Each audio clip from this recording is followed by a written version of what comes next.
지난주에 하루를 우리가 쉬는 바람에, 제가 하루를 못 나오는 바람에 이렇게 오늘은 이제 넉장을 읽었어요. 한 3일 동안 넉장씩을 봐야 될 것 같아요. 그래야 이제 그 문답서를 만들어 놓은 것하고 같을 것 같아서 이제 그렇게 하도록 하겠습니다. 오늘부터는 이제 사사 드보라와 또 이제 기드온에 관한 이야기를 쭉 하고 있습니다. 특별히 사사기를 우리가 보면서 사사기의 그 성경의 순서들은 평화, 그 다음에 그들이 타락에 이르고 타락했을 때에 하나님은 그들을 징계하죠. 그래서 이방 나라를 들어서 그들을 징계하면 그 징계 속에서 그들이 이제 회개하고 하나님께 부르짖죠. 하나님께 부르짖으면 또 하나님은 그들을 위하여 이제 사사를 세우고 사서로 말미암아 전쟁을 하게 하여서 승리케 하고 승리하고 다시 평화가 오면 그들은 또다시 타락하는 모습. 이렇게 해서 사사기 전체 속에서 7바퀴나 이렇게 돌아요. 7번 반복해서 이런 역사가 일어나는데 이것이 바로 우리들의 모습이라는 거죠. 예. 우리들 속에 항상 이 옛사람이라고 하는 잔재가 남아 있어서 그저 조금만 편안하면 곧바로 옛사람으로 돌아가 버리고 사단과 짝하려고 하고, 예. 그걸 갖다 여기서는 우상숭배하는 모습들, 그 다음에 그들이 범죄했다라는 모습, 또 목전에 악을 행했다 이런 말을 계속해서 반복해 쓰는 걸 볼 수가 있습니다. 자, 오늘 사사기의 4장에서도 마찬가지죠. 에웃이 죽으니 이스라엘 자손이 또 여호와의 목전에서 악을 행하였다 이거예요. 악을 행하였다. 성경 속에서 가장 큰 악을 행하는 건 어떤 거죠? 하나님을 떠나는 거죠.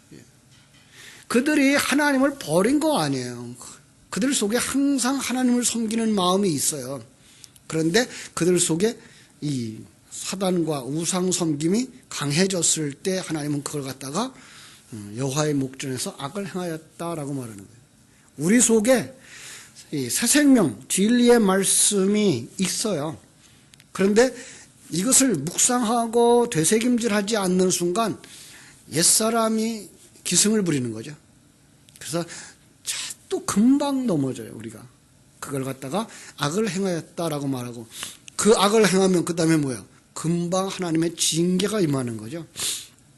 그래서 하나님이 징계하시면 여기에도 그렇게 하죠. 그들이 지금 하나님이 그 여호와께서 하술에서 통치하는 가나안 왕 야빈의 손에 그들을 파셨으므로, 그죠? 그래서 야손에 의해서 그들이 고난을 당하였다. 3절, 야빈 왕은 철병거 900대가 있어 20년 동안 이스라엘 자손을 심히 학대하였다 이렇게 말하고 있습니다. 그죠?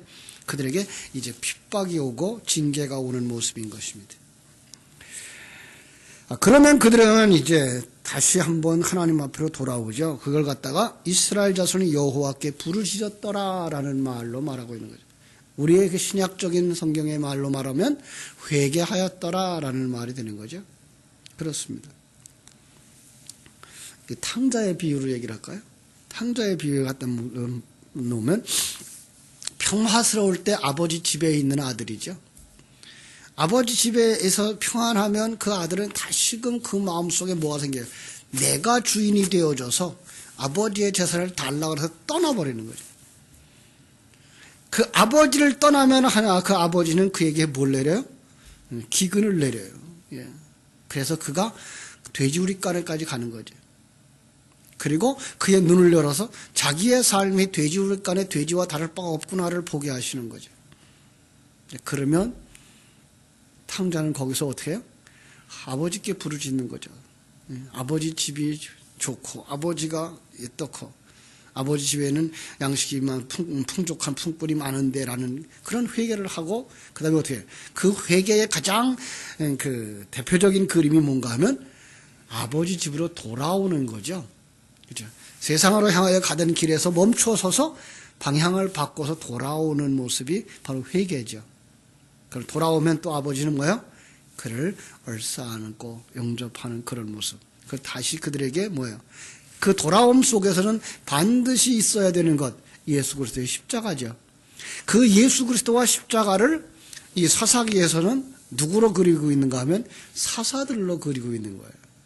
그러니까 이 사사기 속에 나오는 사사의 모습들은 다 누구를 상징하고 있는 거예요?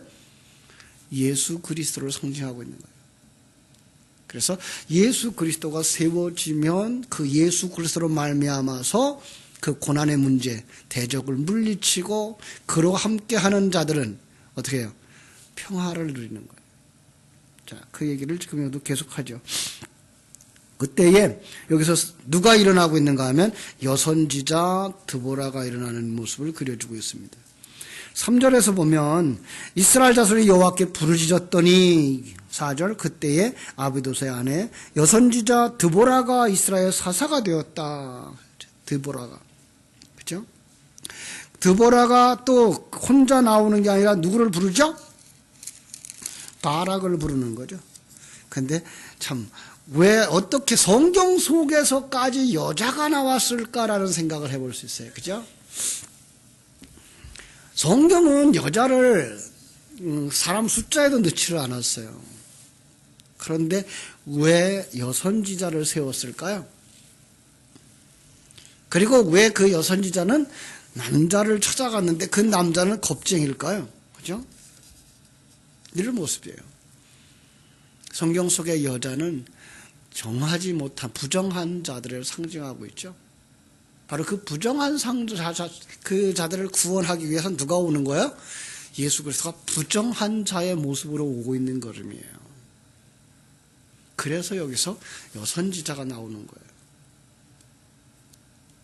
그런데 자칭 남자라고 하는 죄인들, 그들은 약하기 그지없는 거예요. 그들을 품에 안고 이 싸움에서 이기는 모습, 이게 바로 여선지자 드보라와 바락의 이야기인 거예요. 결국은 그들은 그 승리하고 찬송하는 이야기가 한 장, 5장에 있어서 계속해서 들려지는 그 소리를 쭉 볼 수가 있습니다. 그런가 하면 이제 다시금 6장에 나와서 또 그들은 어떤 상황이 벌어져요? 5장 마지막 절, 5장 31절 여호와여 주의 원수들은 다 이와 같이 망하게 하시고 주를 사랑하시는 자들은 해가 힘있게 도둠같게 하옵소서 하였더라. 그 땅이 40년 동안 평온하였더라. 그렇죠? 평온하면 또 무슨 짓을 한다고요? 또 악을 행한다고요. 그래서 6장 1절 이스라엘 자손이 또 여호와의 목전에서 악을 행하였으므로 이게 우리 인생들이에요. 평온하고 등 따숩고 배부르면 자기들이 잘난 줄 아는 자기가 왕된 모습. 그래서 성경에서 이 사사기에서 지금 강조하고 있는 이름이 뭐예요? 그때는 뭐가 없어요? 왕이 없으므로 하나님을 왕으로 주셨는데 불구하고 그들은 하나님을 왕으로 여기지 아니하고 제멋대로 살아갔다는 거예요. 그 왕이 없으므로 자기 소견에 옳은 대로 행하였더라. 자기 소견에 옳은 대로 행하는 자는 자기가 왕된 자들이었더라라는 얘기로 바꿔 쓸 수 있는 거죠. 그러면 어떻게 하신다고요? 하나님은 또 징계하신다고요. 7년 동안 그들을 미디안의 손에 넘겨주었습니다. 그 모습들을 쭉 이제 보면서 6절 이스라엘이 미디안으로 말미암아 궁핍함이 심한지라 이에 이스라엘 자손이 여호와께 부르짖었더라.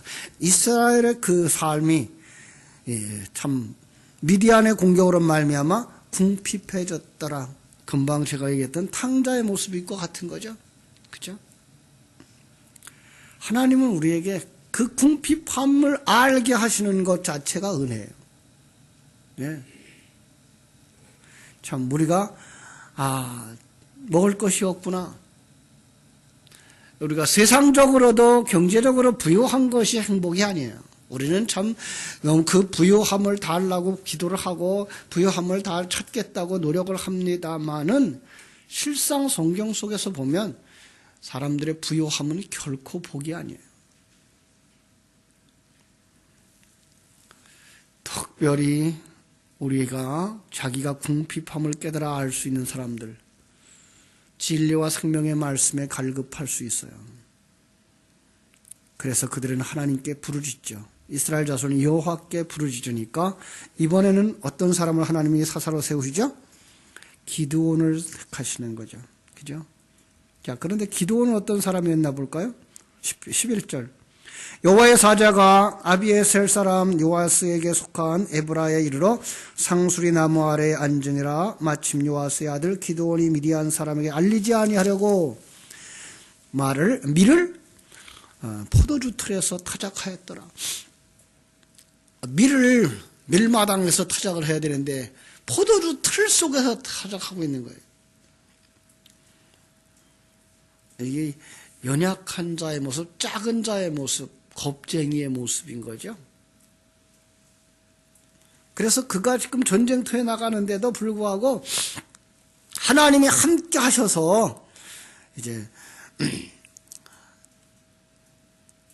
하나님이 함께 하셔서 전쟁터에서 승리하게 하겠다고 하는데도 불구하고 이런 표적을 구하고 저런 표적을 구하면서 이제 하나님의 그 도구로 세우게 되는 모습을 보고 있어요. 다시 말하면 작은 자의 모습이죠. 작은 자의 모습. 예수님이 이 땅에 작은 자로 오셔요. 그죠? 목수의 아들로 오고 마국간에 태어나고, 그죠? 나사렛 사람이라 불리우고 하는 그런 모습들이죠. 그런데 예수님도 그 혼자 하신 게 아니라 그와 함께 하시는 하나님. 그래서 예수님을 갖다 뭐라 그래요? 성자 하나님 그러죠. 그렇습니다. 그래서 그분의 역사를 우리가 볼 수 있는데 바로 여기서 기드온의 모습 속에서도 우리가 볼 수 있어야 하는 것입니다. 참으로 또 큰 입장에서 보면 기드온은 어떤 사람이에요? 나라를 위기에서 구한 자. 우리말로 말하면 나를 죄악에서 건지신 자. 그 그림으로 볼 수 있어야 돼요. 그는 큰 용사였다. 큰 용사여. 이 큰 자를 쓴 글자들 가끔 보시죠. 요한복음에서도 이후에 더 큰 일을 보리라. 그 다음에 제자들에게도 뭐예요? 나보다 더 큰 일을 하리라. 큰 일 뭐예요?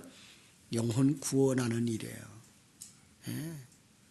그건 어떤 일의 규모를 말하고 있는 게 아니라 하나님 나라의 일을 얘기하는 거예요. 그래서 여기서 큰 용사요. 무슨 뜻이에요? 마태복음 5장에 말하는 것. 너희는 세상의 빛이니 라는 말과 같은 거예요. 너희는 하늘나라의 군사니 라는 말이에요. 기드온에게 그렇게 말하는 거예요. 바로 성도들을 향하여서 오늘도 당신들은 하나님의 백성, 너희는 세상의 빛 이렇게 말씀하는 것과 같은 거예요. 자기 모습을 보니까 이건 아닌 것 같으죠. 그러나 그럼에도 불구하고 하나님은 그를 차츰 세워서 그가 빛되게 하는 정말 큰 용사가 되게 하시는 모습을 우리는 볼 수가 있습니다. 하나님이 그 전쟁터에 이끌어 가시는데 사람들을 불러 모았더니 사람들이 약 32,000명이 모였어요. 하나님 많다. 그 많은 숫자 가지고 가서 전쟁하면 너희들이 싸워서 이겼다 그래. 너희들이 힘으로 이겼다 그러니까 겁나는 사람들, 이런 사람 저런 사람들 다 집으로 가라 그러라. 다 가고 10,000명 남았어요. 아우 그것도 많다. 아니 지금 쳐들어오는 군사가 12만 5천이나 되는데 어떻게 그 3만 명 가지고도 싸우고 이길까 말까 한데 왜? 그들은 무기가 좋으니까. 우리는 무기도 없는 군사들이니까. 10,000명도 많다 그러니 이게 무슨 일이에요? 그래서 그들을 이제 데리고 물가로 가죠. 물가로 가서 어떤 사람이 숫자가 적은가만 본 거예요. 많은 사람들은 뭐 거기서 물을 먹는 그 모습 속에서 경계를 하면서 뭘 먹었는 사람들 이렇게 얘기하는데 아니요. 그들이 선택된 이유, 바로 여러분과 내가 선택된 이유와 똑같은 거예요. 하나님의 영광을 드러낼 수 있기 때문에 선택되는 거예요. 그래서 300명만 그런 모습으로 나타나니까 그 사람만 이렇게 내온 거예요. 구원의 역사, 하나님의 일을 하는 데 있어서는 조건이 우리에게 있지를 않아요. 하나님의 생명이 우리에게 들어와서 우리를 어떻게 만들어갈 수는 있지만 그 어떻게 하고 있기 때문에 하나님이 우리를 사랑하신 것이나 하나님이 우리를 도구로 쓰시는 것이 아니고 그냥 그는 연약하기 때문에 쓰는 거예요. 하나님이 이스라엘 택한 이유 적은 숫자이기 때문에 똑같은 얘기예요. 적은 숫자이기 때문에 그 300명만 데리고 나간 거예요. 그래서 그들의 싸움도 역시 어떤 싸움이에요? 이제 우리가 8장을 통해서 이제 내일 또 보겠습니다만은 그들이 가지고 나간 게 뭐예요? 항아리 그리고 그 속에다가 횃불 그거예요. 아니 항아리하고 횃불 가지고 무슨 싸움을 해요? 그런데 이건 상징이죠. 항아리가 질그릇이에요. 우리가 자신을 질그릇이라고 말하잖아요. 예. 그 속에 뭐가 있어요?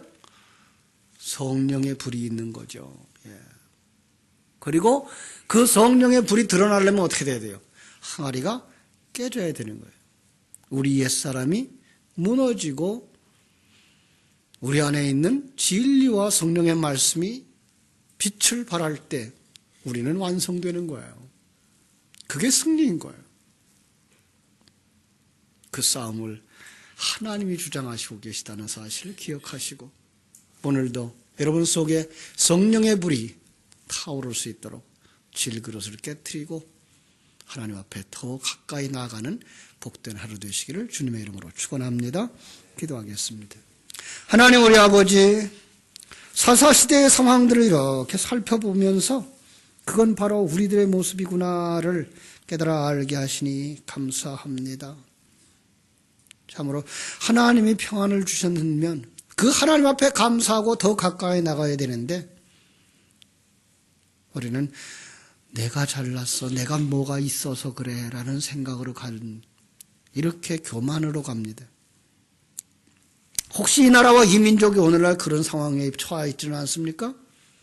하나님이 축복해 주셨는데 불구하고 하나님의 때를 따라서 쓰시는 그 상황을 깨달아 알지 못하고 우리들이 믿음이 좋아서 우리들이 열심히 있어서 열심히 기도했기 때문에 하나님이 경제적으로 부흥시켜 준 거야 라는 생각을 가지고 있지는 않습니까? 혹시 그래서 하나님이 이 나라에 어려움을 주고 있는 것은 아닙니까? 아버지 하나님, 이러한 역사를 내 인생 속에서도 살펴볼 수 있게 하여 주옵소서.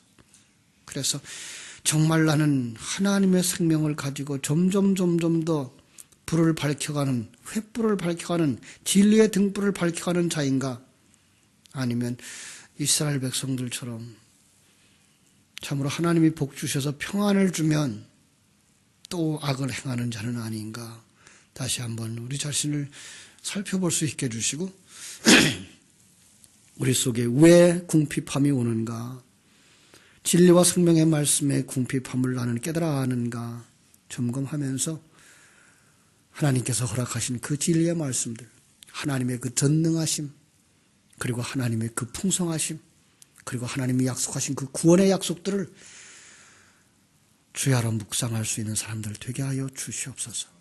오늘도 그 말씀으로 이 질그릇 같은 내 인생 속에서 질그릇을 깨뜨려버리고 성령의 불로 충만한 내 안에 그리스도께서 사시게 하시는 역사를 이루어내는 성령의 요구하심을 따라갈 수 있는 사람들이 다 되게 하여 주시옵소서.